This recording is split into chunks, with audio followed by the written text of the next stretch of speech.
Well, hey, friends, it's D.A. Bennett here at St. Andrew's Community United Methodist Church. Although you can probably tell, today I'm not at our church building. I am not sitting in my office like I usually am. I am actually sitting in the least used room in our home, and that is the formal dining room. So I thought it would be good just to kind of shoot it from here today. And unlike Pastor Stephanie, I really don't have any prop that I can hold to show you. I don't have a roll of toilet paper. I don't have a shovel, because what I want to show you today is too big and too heavy for me to hold up. And that's this piece of furniture right behind me. This is an antique sideboard that my wife and I bought back in 1990 when we were on vacation. It was a piece we found in an antique store in Gettysburg, Pennsylvania. And so we loved the piece, partly because we needed furniture in our house. We were still trying to furnish it. And partly because the wood that this chessboard is made out of is actually chestnut. It's not oak, it's not pine, it's not walnut or pecan, all the kind of woods we usually find here in Oklahoma. It's chestnut. And so we thought that brought out some unique character, and that was one of the reasons we loved it. But here was the thing. When we bought it, we also bought an antique oak table to use for our dining room. We didn't have a dinner table of our own, and we found both of them in the same antique store, and we thought, wow, this is great. But you can probably figure out that Gettysburg, Pennsylvania is a long way from Ada, where we lived at the time. And so we could only bring one of them back, and that was the dining room table. We couldn't bring this sideboard back. We were on vacation in June or July, I forget exactly when. But one of the things we knew was later that year in October, I was going to be in a wedding for a good friend of mine in Chicago. And we thought, you know what? After that wedding in Chicago, we could probably drive over to Gettysburg, get the sideboard, and bring it back. Of course, there was another problem, and that was the sideboard wasn't going to fit in our car. We actually had to borrow, yes, a station wagon from Robin's parents so we could fit the sideboard in on our trip. Now, the reason I share this story is because sometimes one of the things that we feel like happens is that we don't fit in church, that the church only has limited space and it doesn't have room for us, or maybe we feel like we don't fit because sometimes we get the impression that a church is full of people that think and talk and act exactly alike. But I want to tell you that is not the case.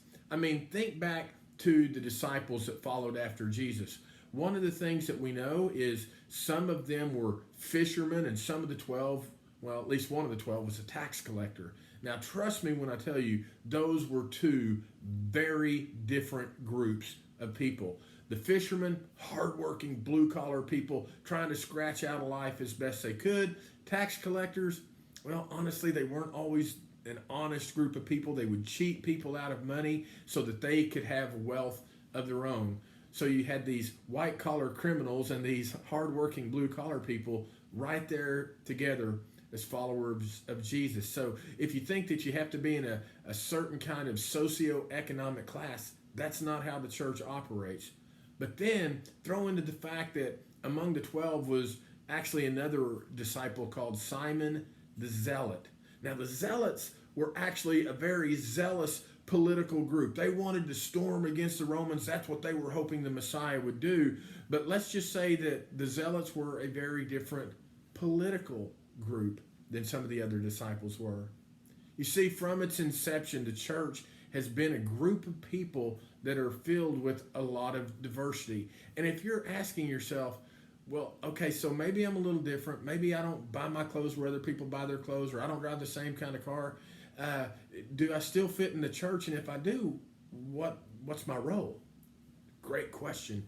I'm so glad you asked, because if you remember this past Sunday for Easter, I really talked about how of the 11 disciples that were gathered together on that first Easter when Jesus rose from the dead, Scripture only tells us that 2 of them actually ran to the tomb.